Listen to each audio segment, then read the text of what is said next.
જય અંબા, જય કમલાઈમાં. આજે 5 માર્ચ 2025 અને બુધવાર રાત્રે 9:10 એવું થયું છે. મિત્રો, આપણે એક વાર્તાથી એક બોધ કથાથી, વાર્તા તો નહીં કે બોધ કથાથી શરૂઆત કરીએ કે સતયુગના જમાનાની વાત છે. લક્ષ્મીજી અને વિષ્ણુ ભગવાન ક્યાંક પૃથ્વી ઉપર ફરવા નીકળ્યા હશે જોવા માટે કે પ્રજા સુખી છે કે દુઃખી. તો વિષ્ણુ ભગવાન ને લક્ષ્મીજી બેઠા હશે અને જોતા હતા બધું કે શું દુનિયામાં ચાલી રહ્યું છે. અંધારું અને રોડ ઉપર જે દારૂડિયો ચાલતો ચાલતો આવે, લથડિયા ખાતો ખાતો ને લગર વગર હાલતમાં, ફાટેલા વસ્ત્રો ને વિખરાઈ ગયેલા વાળ ને, અને રસ્તામાં ગાળો બોલતો જાય ને બધા દારૂડિયો હતો. એટલે તો વ્યસન તો મહાપાપ છે ને. એટલે ચાલતા કરતા રસ્તામાં એક પથ્થર એને આવ્યો અને પથ્થરની ઠોકર લાગી એટલે પથ્થર ઉપર ગુસ્સો ઉતારીને પથ્થર ઉપર લાત મારીને પથ્થરને દૂર ખસેડવાની કોશિશ કરી. તો પથ્થર દૂર ખસી ગયો અને નીચેથી એને પોટલી મળી. તો પોટલીમાં સોના અને સોનું, માણેક, હીરા, ઝવેરાત, પૈસા એવું મળ્યું. એટલે પાર્વતીજીએ તરત વિષ્ણુ ભગવાન સામે જોયું. લક્ષ્મીજીએ વિષ્ણુ ભગવાન સામે જોયું. વિષ્ણુ ભગવાન તો આંખ વીંચીને અંતર ધ્યાન બેઠા હતા. પણ લક્ષ્મીજી વિચારવા પડી ગયા આવું કેમ થયું, દારૂડિયો આટલી બધી વસ્તુ. એટલે એણે વિષ્ણુ ભગવાનને પૂછ્યું કે આવું કેમ, કે ભાઈ આ દારૂડિયો છે, આના કોઈ કર્મ નથી અને આને તો આવી વસ્તુ મળી કે. એટલે વિષ્ણુ ભગવાન કે તું જોઈ રાખ, થોડોક સમય તને તારા પ્રશ્નો જવાબ આપોઆપ મળી જશે. છતાંય તને કઈ જો વિચાર હશે તો તને કહીશ. થોડીક વાર થઈ તો ત્યાંથી એક ગરીબ માણસ, સાવ તેજસ્વી, એકદમ તેજવાળો પણ ગરીબ, મહેનતુ, પગે આખો પરસેવે રેબઝેબ, અને એ પણ ગરીબના વસ્ત્રોમાં, અને ત્યાંથી નીકળો અને ત્યાં નીકળો તો રસ્તા પર જતો હતો. ચોખ્ખો ચણાક રસ્તો હતો અને પગમાં આવડો મોટો એને કાંટો ઘૂસી ગયો અને પગ લોહી લુહાણ અને લોહીની ધારા આખા પગમાં. તરત પોતાના ગમછા જેવું રાખેલું હોય એ લાવ્યો અને નીચે પગે બાંધી દીધું અને દુઃખી બિચારો શું બોલે. એટલે પાછું લક્ષ્મીજીએ વિષ્ણુ ભગવાનને પૂછ્યું કે આ કેવા બે કોન્ટ્રાડિક્શન છે, કેવો વિરોધાભાસ છે કે એક દારૂડિયો છે, વ્યસન કરે છે, ગાળો બોલે છે, પથ્થર ઉપર ગુસ્સો ઉતારે છે અને એને સોનાની પોટલી મળે છે. અને એક પ્રમાણિક માણસ દેખાય છે, તેજસ્વી છે, ગરીબ છે બિચારો, એને જરૂરિયાત છે, તો એના પગમાં કાંટો વાગે છે. આવું કેમ? એટલે આવું તો અન્યાય કહેવાય ને. તો તમે જો એમ કહેતા હોય કે સારું કર્મ કરે તો સારું ફળ મળે, તો દારૂડિયા તો કઈ સારું કર્મ કર્યું નથી તો એ ફળ સારું મળ્યું. અને ઓલો ગરીબ માણસ છે એ દેખાય જ છે પ્રમાણિક, તો એને ફળ ખરાબ મળ્યું. આવું કેવી રીતે થઈ શકે? એટલે વિષ્ણુ ભગવાને એમ કીધું કે આપણે ઘણી વાર એમ કહીએ ને કે જે લોકો બહુ ભગવાનનું નામ લે છે એ બહુ દુઃખી છે, અને જે લોકો ભગવાનનું નામ નથી લેતા તો એ સુખી છે. તો ઊંધું છે. જે ખરેખર બહુ દુઃખી છે એ જ ભગવાનનું નામ લે છે, અને જે બહુ સુખી છે એ ભગવાનને ભૂલી જાય છે. એટલે વિષ્ણુ ભગવાને એમ કીધું કે એવું નથી. જ્યાં દારૂડિયો છે એણે ગયા ભાવમાં એટલા બધા દાન પુણ્ય કરેલા, એટલા બધા સારા કર્મ કરેલા કે એણે આ ભાવમાં રાજા બનવાનું હતું. એનો જન્મ પણ એવી જ સ્થિતિમાં થયો હતો કે રાજા બને, પણ આ વખતે વ્યસનના રવાડે ચડ્યો, ખોટા કર્મ કર્યા, કોઈનું લઈ લીધું, સારા કર્મ ના કર્યા. આ વખતે સારા કર્મ ના કર્યા એટલે જે પુણ્ય કર્મ ગયા વખત ના હતા એ ધીમે ધીમે બધા ક્ષીણ થતા ગયા. એટલે એને મળવાનું હતું રાજ સિંહાસન.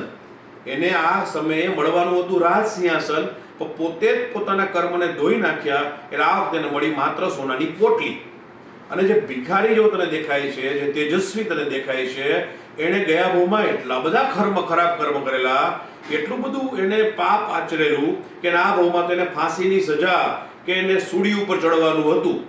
પણ આ વખતે જન્મજાત એવા મા બાપની ઘરે જન્મ થયો હશે, એવા લોકોના સંસર્ગમાં આવ્યો હશે કે એને સારા માર્ગે વાળી દીધો. તો આ ભાવમાં એને એટલા સારા કર્મ કર્યા કે ગયા ભાવના જે પાપ કર્મ હતા એ ધોવાઈ ગયા.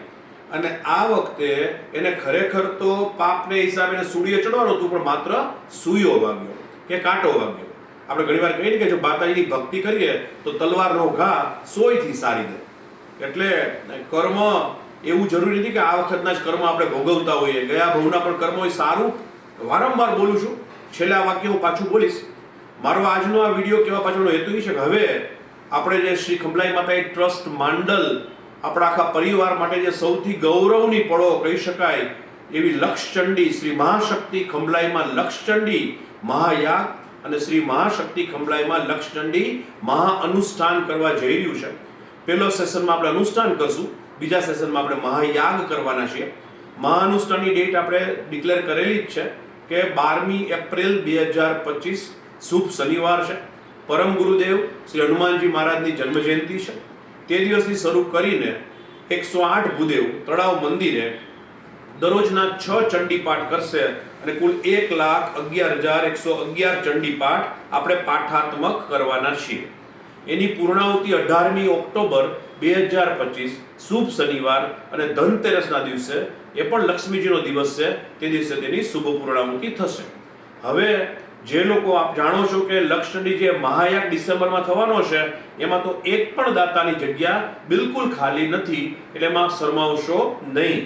પણ અણીનો ચૂક્યો આપણે જો અવસર મળેલો છે, આપણને અવસર આપણે ચૂકી જાય તો એ ખોટું કહેવાય. એટલે જે લોકો આમાં બાકી રહી ગયા છે એ બધા અનુષ્ઠાનમાં ભાગ લઈ શકે એવી તક છે.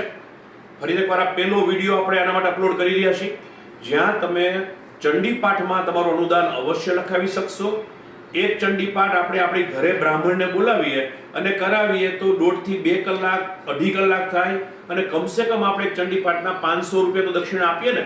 એને બદલે તળાવ પ્રાગટ્ય સ્થાને, કુળદેવીના સાનિધ્યમાં, 151 શક્તિપીઠના સાનિધ્યમાં, આવા પરમ મંગલકારી પર્વ અથવા દિવસો દરમિયાન 108 ભૂદેવોના આપણા આત્મનિરીક્ષણ હેઠળ આપણે જે ચંડીપાઠ કરાવવાના છીએ એનું અનુદાન માત્ર આપણે 151 રૂપિયા રાખેલું છે એક ચંડીપાઠનું. ઓછામાં ઓછા 21 ચંડીપાઠ લખાવવા ફરજિયાત છે. ઓછામાં ઓછા 21 કે 25 ચંડીપાઠ આપણે વ્યક્તિ દીઠ લખાવશું. પણ જે 1,11,111 ચંડીપાઠ કરવાના છીએ એમાંથી આપણે 1,08,000 ચંડીપાઠનું જ અનુદાન લેવાના છીએ, બાકીનાનું લેવાના નથી. એ 1,08,000 ચંડીપાઠમાંથી 80,000 ચંડીપાઠનું અનુદાન તો જે લોકો મહાયાગમાં બેસવાના છે એ લોકો પોતાના અનુદાનમાં એને સમાવેશ થઈ ગયો છે. એટલે લગભગ 25,000 પાઠનું જ અનુદાન લેવાનું બાકી છે. હજી આપણે કોઈને પણ પર્સનલી પણ જાણ નથી કરેલી, વિડીયોના માધ્યમથી પણ આપણે કદાચ જાણ નથી કરેલી. આજે પહેલો એવો વિડીયો અપલોડ થઈ રહ્યો છે કે જે આપણે સૌને વિનંતી કરીએ છીએ કે આ 25,000 ચંડીપાઠ આપણે બધાએ સાથે મળીને પૂરા કરવાના છે. જે લોકો મહાશક્તિ ખંભલાઈમાં લક્ષચંડી મહાયાગમાં ભાગ નથી લઈ શકવાના એ લોકો આ ચંડીપાઠમાં પોતાનું અનુદાન લખાવી શકશે. સાથે સાથે 108 ભૂદેવ 7 મહિના માટે માંડલ રોકાવાના છે, 190 દિવસ. તો 190 દિવસ એ લોકોનો સવારનો નાસ્તો, બપોરનો ભોજન પ્રસાદ, સાંજે નાસ્તો અને રાત્રે ભોજન પ્રસાદ, એમાં પણ આપ પોતાનું યોગદાન અવશ્ય લખાવી શકો છો. ફોરેનમાં વસતા મારા ભાઈઓ બહેનોને વિનંતી છે કે અહીંયા બ્રાહ્મણનું ભોજન કરાવડાવવું, બ્રહ્મ ભોજન, એ લગભગ નેક્સ્ટ ટુ ઇમ્પોસિબલ છે, કેમ કે આટલી મોટી સંખ્યામાં બ્રાહ્મણો અહીંયા ક્યાં શોધવા જવા. એને બદલે જે લોકો આપણા તળાવ પ્રાગટ્ય સ્થાને માતાજીના સાનિધ્યમાં ચંડીપાઠ જે દરરોજ કરવાના છે એને આપણા વતી દિવસોમાં આપણી જન્મદિવસ આવતો હોય, મેરેજ એનિવર્સરી આવતી હોય કે આવતો હોય કે ન આવતો હોય, પણ એ દિવસો દરમિયાન તમે એમાં ભાગ લઈ શકશો. તમને એના માટેનો એક મેસેજ પણ હું અપલોડ કરીશ આજે અથવા આવતીકાલે. પણ આ જે મેં તમને એક બોધ કથા કીધી એની પાછળનો હેતુ એ હતો કે કદાચ આપણાથી કોઈ ગયા ભવમાં કે આગલા ભવમાં એવા ખરાબ કર્મ થઈ ગયા હોય કે જેને કારણે આપણી પ્રગતિ રૂંધાતી હોય, આપણો વિકાસ રૂંધાતો હોય, કે આપણે ધીમે ધીમે આપણે એમ લાગે કે આપણે ડિક્લાઇન થઈ રહ્યા છીએ, તો એને એકવાર આપણે ફરીથી પાછું આપણા નસીબને, આપણા ભાગ્યને, આપણા પ્રારબ્ધને આપણે ઉચ્ચ કક્ષાએ લઈ જઈ શકીએ.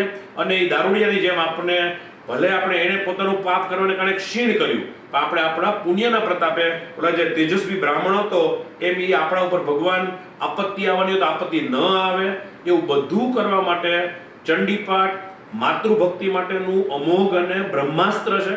તો તમને જાણો જ છો એના માટે કે એ બધાને આપણે એમાં ભાગ લઈ શકીએ. અમે બધાએ તમને આહ્વાન કરીએ છીએ કે આપણે બધા સાથે મળીને આજે 25,000 ચંડીપાઠ છે એનું આપણું જે લક્ષ્યાંક ખંભલાઈમાં આપણને આપેલું છે આપણે પૂર્ણ કરાવી દેવાનું છે. અને આનું આપણે શક્ય ને દર શનિ રવિ હું તમને વિડીયો મોકલીશ કે કેટલા ચંડીપાઠ થયા, એના લાઈવ દર્શન પણ કરાવીશ.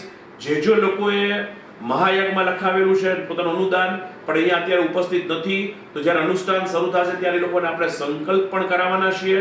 એટલે બિલકુલ ચિંતા નહીં કરતા, સંપૂર્ણ સચ્ચાઈ, સંપૂર્ણ પારદર્શકતા, સંપૂર્ણ નિષ્ઠા, સંપૂર્ણ પ્રમાણિકતા અને સંપૂર્ણ ચોકસાઈ સાથે આ ચંડીપાઠ થવાના છે. એટલે આપ સૌમાં એમાં 100% ભાગ લેશો અને બોધ કથા ઉપરથી બોધ લઈને આ વખતે જો આપણા કર્મને આપણે સુધારી શકીએ અથવા પાપ કર્મને ધોઈ શકીએ તો ખંભલાઈમાં ખૂબ રાજી થશે. જય અંબા, જય ખંભલાઈમાં, કેવળ તુજ કરુણા.